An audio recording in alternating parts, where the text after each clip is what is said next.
Oke, halo, selamat eh,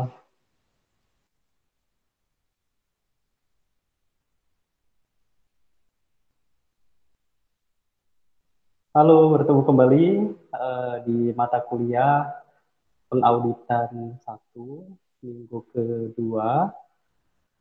Oke, sebelumnya Bapak mau jelaskan dulu, kita kembali lagi flashback ke RPS, rencana pembelajaran semester kita, di mana di minggu kemarin kita sudah bahas mengenai konsep dasar auditing, begitupun ada penugasan analisa yang sudah kalian kerjakan di Google Classroom. Selanjutnya di minggu ini kita akan membahas pertemuan kedua terkait dengan standar profesional akuntan publik dan kode etik profesi akuntan publik.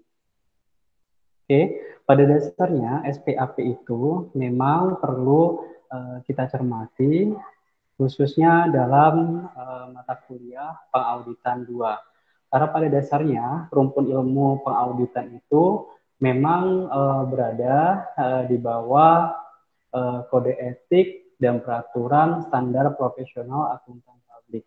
Oke, baik kita mulai untuk pertemuan minggu kedua ini. Standar profesional akuntan publik dan kode etik profesi akuntan, di mana kalian bisa cermati lebih lanjut di website daripada IAPI www.iapi.or.id. Silakan bisa diakses untuk mengkaji informasi dan literatur lebih mendalam. Oke, adapun agenda presentasi pada kesempatan minggu kedua ini di mata kuliah pengauditan adalah yang pertama, kita akan jelaskan pengertiannya dulu. Selanjutnya, kita akan bahas juga terkait dengan perkembangan standar profesional akuntan publik, sejauh apa perkembangannya sampai sekarang. Selanjutnya, poin ketiga, kita akan bahas terkait dengan standar audit. Poin keempat, kita akan bahas juga terkait dengan kode etik profesi akuntan. Dan poin kelima, kita juga akan bahas terkait dengan certified professional auditor untuk menjadi seorang auditor yang bekerja di kantor akuntan publik maupun di jasa konsultan. Oke, poin keenam nanti kalau ada pertanyaan bisa disampaikan via Google Classroom. Oke, baik. Nah, ini dia standar profesional akuntan publik. Nah, kalau seandainya kalian belum tahu ya cover bukunya seperti ini, standar profesional akuntan publik dikeluarkan oleh Institut Akuntan Publik Indonesia atau disingkat menjadi IAPI. Nah, SPAP ini bisa kalian juga pinjam di perpustakaan Matan University juga sudah ada. Adapun kode etik profesi akuntan itu salah satu turunan daripada SPAP. Nah, ini buku panduan SPAP dan kode etik profesi akuntan itu dikeluarkan oleh IAPI yang tadi sudah dijelaskan dan menjadi literatur terpenting dalam proses pengauditan. Oke, kita lanjutkan introduction. Oke, standar profesional akuntan publik. Standar-standar yang tercantum dalam standar profesional akuntan publik yang pertama adalah standar auditing. Standar auditing tentu membahas terkait dengan kira-kira standar apa saja dasarnya yang dibutuhkan oleh auditor dalam proses pemeriksaan laporan baik keuangan, kinerja maupun operasional. Terus yang kedua adalah standar atestasi, yang berikutnya adalah standar jasa akuntansi dan review. Atestasi itu maksudnya adalah lebih kepada ketaatan juga si klien, bagaimana cara mengukur tingkat ketaatan, kepatuhan si klien terhadap beberapa regulasi dan standar operasional prosedur yang ditetapkan oleh perusahaan itu. Standar jasa akuntansi dan review kita sudah tahu berarti SPAP juga bisa memberikan jasa review laporan keuangan terkait persiapan klien dalam proses audit eksternal. Yang keempat itu standar jasa konsultasi. Kalau seandainya memang ada perusahaan yang mengalami kendala, ada beberapa perusahaan yang memang berada di posisi yang tidak aman atau beberapa tahun ke belakang mengalami kerugian, itu bisa menggunakan jasa standar profesional akuntan publik dengan jasa review, jasa konsultasi di mana nanti pihak auditor independen yang mengerti itu akan bisa mengarahkan kira-kira prospek ke depan perusahaan seperti apa, apakah memang harus ditutup atau bisa juga diakuisisi atau dengan cara merger dengan perusahaan yang lain. Oke, yang terakhir adalah standar pengendalian mutu. Nanti Bapak jelaskan lebih detail di slide berikutnya. Pada dasarnya, standar profesional akuntan publik atau disingkat dengan SPAP merupakan kodifikasi berbagai pernyataan standar teknis. Jadi memang ada beberapa standar yang nanti akan disusun secara sistematis dan dijadikan sebagai panduan dalam memberikan jasa jasa profesionalnya, terutama di negara Indonesia. Standar profesional akuntan publik juga dikeluarkan oleh Dewan Standar Profesional Akuntan Publik Institut Akuntan Publik Indonesia atau disingkat menjadi DSPAP IAPI. Oke, berikutnya kita masuk ke Institut Akuntan Publik Indonesia. IAPI merupakan asosiasi profesi akuntan publik sebagaimana dimaksud dalam Undang-Undang Nomor 5 Tahun 2011 yang standarnya itu memang berasal dari buku panduan kita yang tadi sudah disampaikan di bagian awal tentang akuntan publik yang beranggotakan. Oke, akuntan publik di sini sifatnya adalah mandatori atau wajib. Jadi pada dasarnya akuntan publik itu yang pertama harus mempunyai sertifikasi Certified Public Accounting atau CPA dan sifat yang voluntary atau yang tidak wajib, individu lain yang memang berminat. Tapi ini juga untuk tataran memang KAP-KAP yang skupnya itu kecil, mungkin higher daripada auditornya mungkin bisa ya, mungkin bisa tanpa memperoleh gelar sertifikasi CPA. Tapi kalau untuk KAP-KAP besar itu biasanya wajib mempunyai gelar Certified Public Accounting atau CPA. Oke, selanjutnya di IAPI juga ada beberapa peraturan. Yang pertama adalah Peraturan Menteri Keuangan nomor 443 garing KMK 01 garing 2011 yang ditetapkan pada tanggal 27 Desember 2011 terkait dengan penetapan IAPI sebagai APAP. Ya, APAP itu Asosiasi Profesi Akuntan Publik untuk menjalankan fungsi ujian sertifikasi CPA, penetapan standar profesional akuntan publik, SPAP, pendidikan profesi berkelanjutan, ya, maupun review daripada mutu anggota yang sudah memiliki sertifikasi. Saat ini IAPI merupakan ya Associate Member of International Federation of Accountants. Ya, jadi memang IAPI ini merupakan salah satu member juga dari asosiasi internasional dan diakui di seluruh dunia seperti itu. Oke, di mana setiap negara itu punya standarnya masing-masing. Oke. Yang kedua, bagian kedua kita akan membahas terkait dengan update standar profesional akuntan publik. Nah, di sini Bapak ambil literatur dari standar internasional, diturunkan juga di standar profesional akuntan publik di negara Indonesia, di mana kalian bisa lihat di sini ya ada kode etik daripada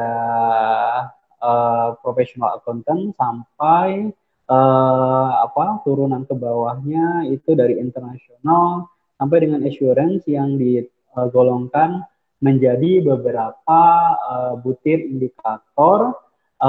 Masing-masing indikator itu penjelasannya lumayan banyak. Nanti Bapak harapkan kalian coba bisa unduh ya, unduh daripada ebook PSAP. Jadi memang kalau dijelaskan sepertinya waktunya nggak cukup ya, karena memang standarnya ini cukup banyak gitu ya. Adapun poin-poinnya di sini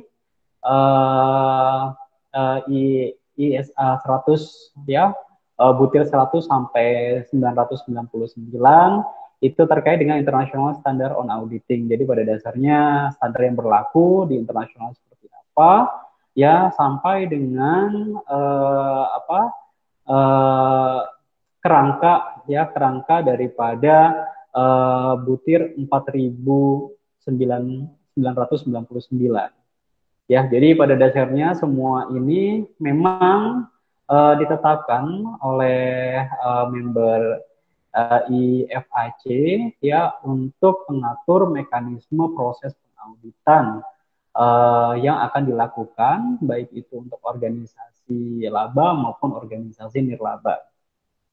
Oke, kita bisa lanjutkan. Nah, ini beberapa struktur standar profesional akuntan publik yang lama, di mana dengan adanya engagement atau perikatan, terus juga di split menjadi perikatan atestasi dan perikatan non atestasi, di mana perikatan atestasi itu ada audit atas laporan keuangan historis, ada juga pemeriksaan, ya eksaminasi atas laporan keuangan prospektus atau prospektif, dan tipe perikatan atestasi lain yang bisa digolongkan sesuai dengan beberapa poin yang bisa ditampilkan di layar presentasi ini. Oke.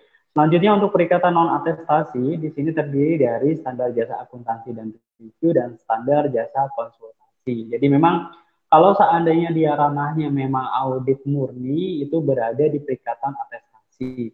Tapi kalau sifatnya itu terkait dengan jasa ya jasa assurance ya atau memang jasa review maupun konsultasi itu masuk ke dalam ranah perikatan non atestasi. Nah, ini ya. Tadi kan di awal itu kan memang struktur internasionalnya. Yang berikutnya itu standar SPAP yang lama, sekarang adalah standar SPAP yang baru. Nah, kita bisa lihat di sini ya, poin-poin merah ini menjadi ciri khas daripada struktur standar profesional akuntan publik yang baru, di mana standar jasa terkait ya terkait dengan review maupun konsultasi itu memang dia memiliki peranan langsung di bawah SPM 1 ya. SPM 1 sampai dengan kerangka untuk perikatan assurance yang tadi kan memang dibedakan ya, dibedakan seperti ini. Kalau yang baru ya dia lebih terkonsentrasi dalam satu kerangka kerangka yang tidak terpisah dengan bagian yang lain. Yang biru-biru ini pada dasarnya hampir sama standar audit, standar perikatan, standar review ya. Hanya saja di struktur SPAP yang baru ini lebih ringkas dan memang struktur organisasinya lebih ini ya uh, lebih lebih mengikuti dinamisasi daripada perkembangan organisasi bisnis. Nah, yang biru itu standar profesi yang sudah diterapkan dalam SPAP. Nah, rencananya di tahun 2011, memang di tahun 2018 memang sudah disahkan. Jadi memang yang poin merah juga yang tadinya exposure draft itu berupa perencanaan itu sudah disahkan. Gitu ya. Jadi memang sampai dengan saat ini struktur SPAP yang baru seperti ini. Gitu ya. Oke, kita bisa lanjutkan di bagian berikutnya. Kalau kita kalau kita flashback daripada perkembangannya, historical daripada standar profesional akuntan publik di tahun 2011 itu didasarkan US Professional Standard pada tahun 1998 dan memang tidak diupdate secara kontinu dengan perubahan beberapa standar profesional, jadi masih masih terdapat banyak gap seperti itu atau memang kesenjangan. Ada beberapa standar yang memang tidak bisa diimplementasikan di perkembangan kondisi saat ini. Jadi dengan alasan itu di tahun 2013 sudah mulai direstrukturisasi bagaimana caranya agar beberapa standar bisa digeneralisir dan bisa dan bisa dijadikan acuan dalam proses audit pada organisasi saat ini yang memang cenderung lebih kompleks seperti itu ya. Oke, kita bisa lanjutkan di sini poin ketiga adalah standar audit. Standar audit juga cukup banyak sekali. Bapak di sini hanya ringkas saja kerangkanya seperti apa. Detailnya itu memang standar audit dari poin 200 sampai dengan standar audit yang terakhir 810 itu semuanya tercantum detail di standar profesional akuntan publik yang memang lumayan agak tebal ya, hampir sama dengan standar akuntansi keuangan AK. Nah, di SAK kan memang ada PSAK, ya PSAK 1 dan seterusnya. Beda halnya dengan standar audit di standar profesional akuntan publik, dia ada indeksnya standar audit poin 200, dimulai 200 sampai dengan standar audit 810, di mana ada beberapa indikator ya prinsip utama tanggung jawab, penilaian risiko dan resiko terhadap risiko yang dinilai, bukti audit ini cukup banyak ya, standar auditnya terkait dengan evidence, pembuktian daripada si klien, apakah memang data yang diberikan kepada auditor itu memang datanya fisiknya ada. Terus penggunaan hasil pekerjaan pihak lain, ya outsourcing dan lain-lain itu diatur di standar audit mulai 600 sampai 620. Kesimpulan audit dan pelaporan itu terkait dengan opini, ya terkait dengan rekomendasi, terkait dengan manajemen letter itu nanti di standar audit 700 sampai 720. Dan yang terakhir area khusus, beberapa poin-poin memang tidak diatur dari beberapa indikator 1 sampai dengan indikator 5 itu masuknya ke area khusus. Standar auditnya diatur di standar audit 800 sampai dengan 810. Oke, kita masuk ke berikutnya di sini ya, prinsip utama dan tanggung jawab ya. Ini hampir sama dengan yang tadi breakdown-nya ya, yang tadi Bapak sudah jelaskan. Untuk prinsip umum dan tanggung jawab itu dimulai dari standar audit 200 ya sampai dengan standar audit 265. Detailnya kalian nanti bisa pelajari langsung di PSAK ya. Nah, oke. Ini pada dasarnya Bapak rangkum ya dari beberapa apa namanya pembahasan yang sangat panjang sekali. Bapak bisa apa namanya Bapak bisa ramu beberapa standar audit sebagai berikut. Standar audit 200 itu terkait dengan tujuan keseluruhan auditor independen dan pelaksanaan audit berdasarkan standar audit. Nah, itu memang yang perlu digarisbawahi. Standar audit 210 terkait dengan persetujuan atas ketentuan perikatan audit. Standar audit 220 pengendalian mutu, dokumen audit 230, ya tanggung jawab auditor 240, pertimbangan atas undang-undang 250, komunikasi 260, dan yang terakhir pengkomunikasian defisiensi dalam pengendalian intern itu standar audit 265. Oke, adapun indikator yang lain terkait dengan penilaian resiko dan respon terhadap resiko yang dinilai, ini Bapak bisa rangkum menjadi sebagai berikut. Untuk standar audit yang pertama, standar audit dari 300 ya. Standar audit 300 itu terkait dengan audit plan, perencanaan suatu audit. Kira-kira ketika seorang auditor dalam suatu saat melakukan perikatan kepada klien, itu kan biasanya ditentukan jangka waktunya. Nah, biasanya tim audit itu merencanakan kira-kira planning seperti apa nih, ya, perencanaan mau seperti apa dalam waktu yang terbatas, kira-kira proses auditnya seperti apa, ya, terus pemerolehan buktinya juga seperti apa, terus teknis wawancaranya seperti apa, konfirmasinya seperti apa, dan semuanya itu disusun dalam rencana yang terjadwal, ya, mulai dari kuartal ya maupun dari weekly atau dari per minggunya gitu ya. Nah, itu diatur di standar audit 300, selanjutnya standar audit 310 itu terkait dengan identifikasi dan penilaian risiko kesalahan penyajian material. Jadi pada dasarnya laporan keuangan contohnya itu kan memang auditor juga perlu mengidentifikasi kira-kira tingkat daripada ketidak efisienan ya atau memang kesalahan saji kira-kira material atau tidak itu berdasarkan beberapa dokumen yang diberikan beserta buktinya. Terus standar audit 320 materialitas dalam tahap perencanaan dan pelaksanaan audit tentu saja dalam penilaian risiko perlu ditetapkan kira-kira tingkat materialitasnya kira-kira berapa. Dikatakan potensi fraud atau kecurangan itu kira-kira nominalnya sampai dengan berapa selisih daripada laporan keuangan atau ketidaksamaan antara laporan keuangan dengan beberapa dokumen turunannya. Seperti itu. Terus standar audit 330, respon auditor terhadap resiko yang telah dinilai, itu juga kira-kira standar audit ini bisa menjelaskan seperti apa sih auditor harus menanggapi daripada resiko-resiko yang sudah dinilai atas hasil audit yang dilakukan dari klien yang uh, apa dari klien yang memang dalam proses audit. Terus standar audit 402 itu terkait dengan pertimbangan entitas menggunakan suatu organisasi jasa. Kalau seandainya memang si klien itu memang ada uh, apa ada bisnis unit atau ada pihak outsourcing, itu juga perlu dikaji kembali seperti apa, nanti dijelaskan di standar audit 402. Terus standar audit 450 itu evaluasi atas kesalahan manajemen yang diidentifikasi selama audit. Jadi dari semua penilaian resiko standar audit 300 sampai dengan 450 ini di akhir standarnya itu nanti dievaluasi ya, kira-kira kesalahan yang diperoleh dari hasil audit seperti apa, terus juga rekomendasi yang nanti akan diberikan ke klien itu seperti apa, dan seterusnya.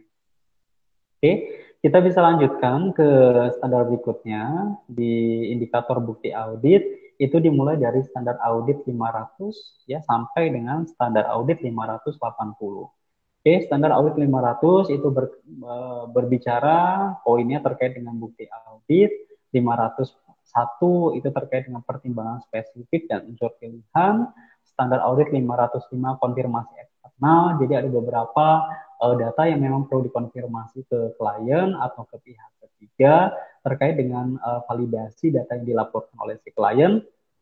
Itu bisa saja kita lakukan. Contohnya ada konfirmasi piutang, konfirmasi hutang, ya, ataupun konfirmasi kepada beberapa pihak stakeholder. Itu juga bisa kita lakukan. Selanjutnya, standar audit 510 terkait dengan peringkatan audit tahun pertama, kira-kira proses auditnya itu dilakukan per tahun berapa sih, sampai dengan tahun berapa gitu ya.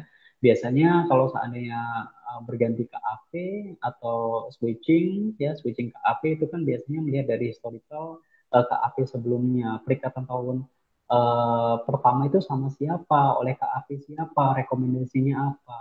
Nah, kalau seandainya Bapak ditugaskan untuk mengaudit perusahaan A di tahun 2020 ini, otomatis Bapak juga bisa lihat ya peringkatan tahun sebelumnya itu 5 tahun atau 3 tahun yang lalu perusahaan ini dipegang oleh KAP siapa ya. Kalau seandainya KAP Z, nah KAP Z itu kira-kira opini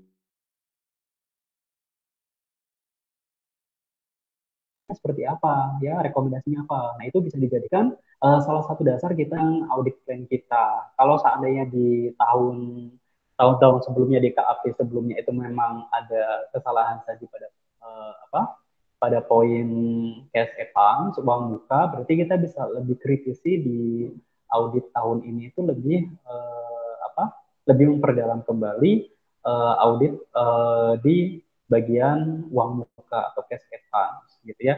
Jadi kalau seandainya memang tidak ada perubahan ya dari divisi terkait yang menjadi temuan di tahun-tahun sebelumnya, ya berarti di sini bisa kita indikatorkan ya bahwa si klien itu memang tidak ada niatan baik untuk merubah kinerja operasional menjadi lebih baik. Nah, itu bisa menjadi catatan kita dalam memberikan opini audit.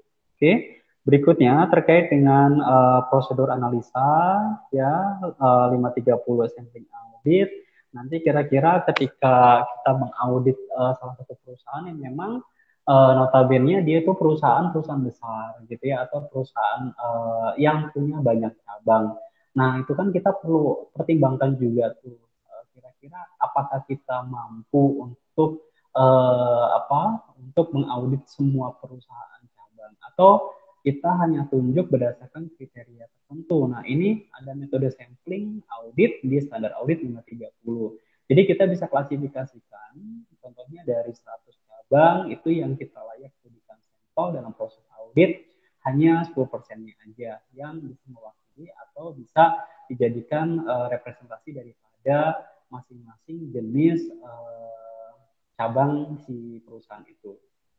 Oke, berikutnya standar audit 540 terkait dengan estimasi akuntansi, ya nilai wajar, ya pengungkapan atau disclosure, ya, yang bersangkutan, ya. Standar audit 550 terkait dengan pihak berelasi, standar 560 subsequent event, peristiwa kemudian. Jadi bagaimana kasusnya kalau seandainya si klien sudah tutup buku, tapi ada adjustment di periode bulan Januari atau Februari yang memang nilainya material. Contohnya itu kalau seandainya si klien mencatat piutangnya 560 juta. Nah, 560 juta ternyata di periode Januari dia kan sudah tutup bukunya per 31 Desember. Ternyata ada yang bayar 20 juta di periode Januari. Nah, itu kan memang cukup signifikan gitu. Kalau seandainya direvisi bisa nggak laporan keuangannya, itu akan diatur di standar audit 570 terkait 560 terkait dengan subsequent event atau peristiwa kemudian. Oke, detailnya nanti Bapak jelaskan di materi-materi berikutnya, nanti ada poin tersendiri. Terus standar audit 570 terkait dengan going concern, kelangsungan usaha, dan yang terakhir adalah representasi tertulis. Oke. Indikator berikutnya terkait dengan penggunaan hasil pekerjaan lain. Nah, di sini ada standar audit 600 berbicara terkait dengan pertimbangan khusus audit atas laporan keuangan grup termasuk pekerjaan auditor komponen. Jadi maksudnya gini, ada beberapa memang kondisi yang tidak wajar di mana contohnya transaksinya cukup kompleks dan memang ada beberapa laporan keuangan grup itu yang memang perlu kita rekonsiliasi kembali. Contohnya laporan keuangan grup di sini menyatakan bahwa terdapat marginnya 3% gitu ya. Kenapa kok pusat bisa melaporkan kok 7% seperti itu? Nah, itu perlu kita identifikasi daripada laporan keuangan grup dengan laporan keuangan pusat. Itu masuknya ke standar audit 600. Oke. Selanjutnya, standar audit 610 terkait dengan penggunaan pekerjaan auditor internal, standar audit 620 terkait dengan penggunaan pekerjaan seorang auditor. Oke. Bapak jelaskan singkat saja, kenapa? Karena kalau dijelaskan panjang lebar cukup banyak sekali, ya. Nanti detailnya ini disajikan di standar profesional akuntan publik, nanti kalian bisa akses. Oke. Nah, indikator berikutnya terkait dengan kesimpulan audit dan pelaporannya, ada standar audit 700 sampai dengan standar audit 720. Oke, nanti kalian bisa pelajari, kita bisa lanjutkan ya. Area khusus ya. Pada dasarnya area khusus itu pada audit tergantung pada kondisi manajemen. Contohnya standar audit 800, standar audit 800 itu berbicara terkait dengan pertimbangan khusus audit atas laporan keuangan yang disusun sesuai dengan kerangka bertujuan khusus. Nah, memang ada beberapa memang laporan keuangan itu kalau kita bekerja di suatu perusahaan biasanya pada saat proses audit itu benar-benar ya bagian terkait itu sampai dengan sampai dengan overtime-nya tinggi. Kenapa? Untuk menyiapkan bukti-bukti. Nah, salah satunya di sini laporan keuangan kan memang ada beberapa perusahaan itu laporan keuangannya banyak versinya. Ada untuk pihak perbankan, ya, untuk mendapatkan dana. Ada untuk pihak vendor, ada untuk manajemen, ada untuk pemegang saham, ada juga untuk audit. Nah, itu yang perlu dikritisi di standar audit 800. Oke, berikutnya standar audit 805 terkait dengan audit atas laporan keuangan tunggal dan unsurnya nanti akan Bapak jelaskan di bagian berikutnya. Standar audit 810 perikatan untuk melaporkan isi laporan keuangan. Oke, berikutnya selanjutnya bagaimana penerapan standar audit? Nah, ini kita bisa lihat ya. Ada kategori laporan keuangan, ada standar audit yang digunakan. Pada dasarnya di sini generalnya itu yang digunakan standar audit 200 sampai dengan standar audit 700. Itu yang Nah, ada fair presentation framework, ya, ada compliance framework. Jadi pada dasarnya standar audit yang digunakan adalah perbedaan yang terletak pada wording pada paragraf opini. Jadi di laporan auditor independen itu kan biasanya ada opini. Nah, itu yang membedakan kira-kira menggunakan compliance atau menggunakan fair presentation. Nah, itu ya. Pak, bentuknya laporan auditor independen itu apa? Nanti itu ada materi khusus ya. Materi khusus kalau nggak salah nanti dibahas di audit 2. Oke, selanjutnya spesifik kategori laporan keuangan standar audit yang digunakan itu standar audit 800 yang juga menerapkan standar audit 200 sampai dengan standar audit 700. Laporan ke kerangka khusus laporan tunggal unsur akun pos tertentu beserta isi laporan keuangan itu standar audit yang digunakan adalah ditekankan pada satu hal dan beberapa tahapan audit. Jadi memang nanti dijelaskan tuh proses tahapan auditnya seperti apa, gitu ya. Oke, berikutnya kita masuk ke poin keempat, ya, terkait dengan kode etik. Oke, pada dasarnya kode etik profesi akuntan yang pertama adalah memberikan suatu gambaran secara garis besar mengenai prinsip dasar etika profesi. Jadi ya namanya kita memberikan jasa ya, terutama kali nanti kalau saya sudah lulus sarjana akuntansi, itu kan memang kode etiknya melekat dalam jabatan kalian. Kalau akuntansi ya berarti harus memegang kerahasiaan data laporan keuangan perusahaan, gitu ya. Kalau misalnya auditor berarti apa kode etiknya? Kode etiknya berarti dia harus independen, ya, independen meskipun klien itu memang kita kenal, klien itu memang kerabat kita, ya, atau klien itu memang apa namanya salah satu salah satu satu satu grup ya daripada organisasi profesi kita dan lain-lain, tetap itu tidak bisa menggoyahkan daripada independen. Kalau seandainya laporan keuangan yang memang jelek ya kita harus berikan opininya real gitu ya. Bisa jadi opini wajar tidak opini wajar tanpa pengecualian atau sama sekali kita tidak memberikan pendapat gitu ya. Oke, berikutnya prinsip dasar etika profesi itu pada dasarnya ada integrity, objectivity, dan yang terakhir adalah professional behavior, professional competence, dan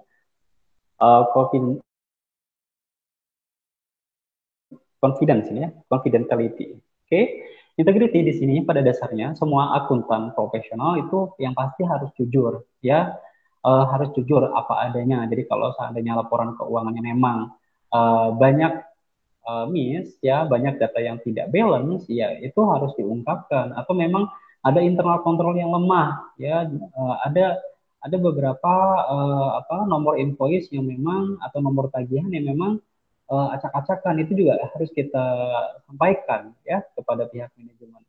Terus objektif ya berarti harus profesional ya, objektif tanpa adanya konflik kepentingan gitu ya. Terus professional behavior, semua akuntan profesional untuk taat terhadap hukum. Ini hampir sama dengan compliance ya. Terus professional competence, semua akuntan profesional untuk menjaga kompetensi pada tingkat yang diperlukan. Ini agak berat nih, biasanya memang konsistensi menjaga profesionalitas itu memang agak sulit. Apalagi kalau seandainya ada fenomena opinion shopping itu biasanya memang tergantung nih kira-kira si auditor itu bisa nggak bertahan dengan independensinya atau tidak, ya. Terus confidence ya, semua akuntan profesional untuk tidak mengungkapkan informasi. Jadi memang ya harus bisa memegang rahasia data perusahaan, gitu ya. Oke, oke pada dasarnya ya sarana untuk memperoleh orientasi kritis berhadapan dengan berbagai moralitas yang membingungkan. Itu ya, karena memang eh, apa namanya seseorang itu kan biasanya apalagi auditor itu kalau dalam keadaan tertentu memang bisa independen juga, bisa tidak independen. Nah, itu tergantung dari pribadi masing-masing. Etika ingin menampilkan keterampilan intelektual yaitu keterampilan untuk berargumentasi secara rasional dan kritis. Jadi opini yang kita sajikan di laporan opini auditor itu memang sesuai dengan rasional, ya masuk akal. Kalau ada temuan yang memang ditemukan, bukan temuan yang diada-adakan seperti itu. Terus orientasi etis ini diperlukan dalam mengambil sikap yang wajar dalam suasana pluralisme, gitu ya. Itu memang agak berat, tapi kalau seandainya seiringnya kalian sudah terlatih, ya menggunakan rule yang benar, mengaudit prosesnya benar, itu biasanya dengan sendirinya kalian juga bakal bisa menjaga independensi dan kejujuran kalian. Oke, pelanggaran kode etik pada dasarnya faktor-faktor yang pengaruhi tadi sudah Bapak jelaskan ya secara eksplisit.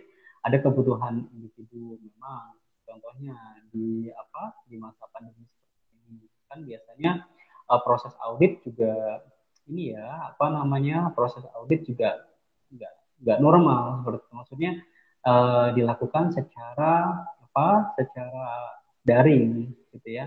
Sementara di sini ada beberapa klien juga yang memang karena kondisi kesulitan keuangan ya atau financial distress itu ada yang beberapa membatalkan perikatan, itu juga ada yang terjadi seperti itu ya.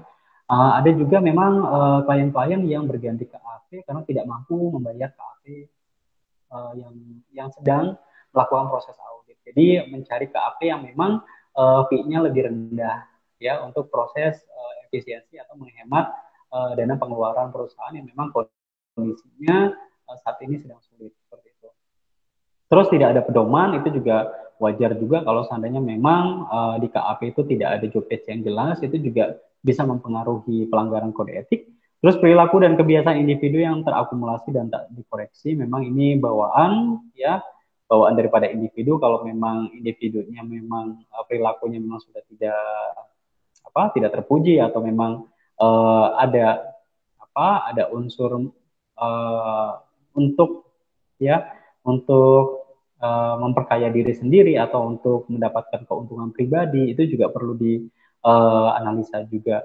Terus lingkungan yang tidak etis, nah ini ya kalau seandainya lingkungan yang memang sudah tidak mendukung kalian untuk independensi, lebih mending ya Bapak harapkan ya dimanapun itu kalian bekerja ya baik sebagai auditor ya maupun sebagai bagian yang lain, kalau seandainya kalian memang berada di lingkungan yang tidak menuntun kalian menjadi lebih baik atau memang menjerumuskan ya kalau ada penawar yang lain silakan bisa diambil. Terus perilaku dari komunitas yang tadi sudah disampaikan. Adapun sanksi pelanggaran kode etik yang pertama sanksi sosial pasti skala relatif kecilnya ya itu biasanya dimaafkan lah ya karena human error contohnya ya ada beberapa hasil data laporan audit itu yang memang ada beberapa yang tertinggal dan lain-lain yaitu human error itu bisa dimaafkan. Tapi kalau sanksi hukum itu skala besar merugikan pihak-pihak lain. Misalnya gini, kalau seandainya auditor itu menerbitkan laporan auditor independen itu keliru, gitu ya. Nah itu kan impact-nya ke investor. Kalau seandainya investor itu sudah menilai laporan si klien ini auditnya tidak wajar, otomatis beberapa pemegang saham juga pasti akan menarik sahamnya, gitu kan? Dan itu pasti ya merugikan baik dari sisi internal perusahaan ya maupun daripada sisi investor seperti itu. Oke, kita bisa lanjutkan ya.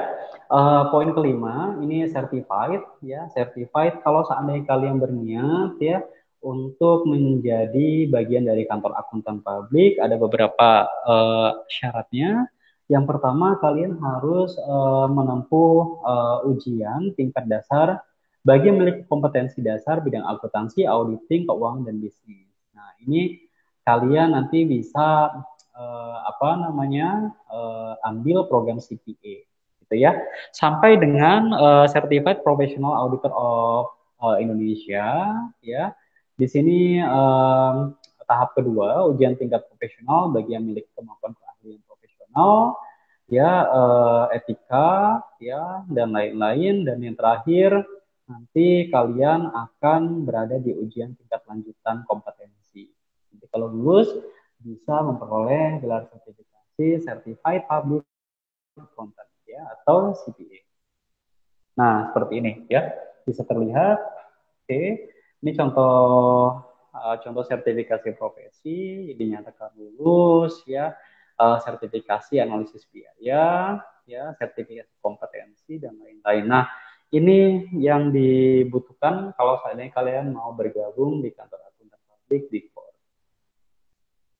Itu saja yang bisa Bapak sampaikan ya, selebihnya nanti kalau ada pertanyaan bisa kita diskusikan via Google Classroom maupun di grup WhatsApp. Oke, demikian terima kasih semuanya. Sampai berjumpa lagi di pertemuan berikutnya. Terima kasih.